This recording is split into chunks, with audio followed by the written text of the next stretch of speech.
ସେଠି କ'ଣ ଲଗେଇଛନ୍ତି କି?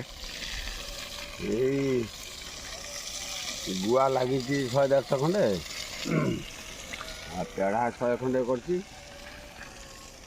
ଆଉ ଏଇଥିପାଇଁ କରିଛି ଯେ ସମସ୍ତେ ଭବିଷ୍ୟତରେ ଯେ ଗଛ ତ ଏବେ ଲଗା ହେଇଛି, ୟା ପରେ ମୁଁ ଫେରେ ଏ ଦେହ ଛାଡ଼ିକି ଫେରେ ନୂଆ ଦେହରେ ଆସିକି ଫେରେ ଆକୁ ମଧ୍ୟ ଯେ ଭୋଗ କରିବାର ଅଛି।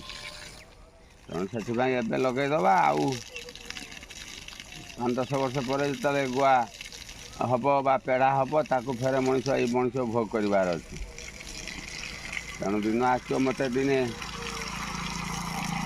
ସେ ଆମର କଲେକ୍ଟର ପଚାରିଥିଲେ, କହିଲେ ଆପଣ ତ ବୟସ ହେଇଗଲାଣି, ଆଉ ଇଏ ବୃଦ୍ଧାଶ୍ରମକୁ ଚଳେଇବ କିଏ? ତେଣୁ ସେଥିପାଇଁ ଏଇ ଯେଉଁ ଗୁଆ ନଡ଼ିଆ ସବୁ ତିଆରି କରିଦେଇଛି, ପେଢ଼ା ତିଆରି କରୁଛି। ଏଗୁଡ଼ାକ ମୋର କାମ ଚଳେଇବ। ଆଉ ମୋର ଅନୁପସ୍ଥିତିରେ ଏମାନେ ସବୁ ଏ ଆଶ୍ରମକୁ ଭରଣ ପୋଷଣ କରିବେ। ସେଥିପାଇଁ ଲଗା ହେଇଛି, ଆଉ କିଛି କରିଦେଇକି ଯିବା।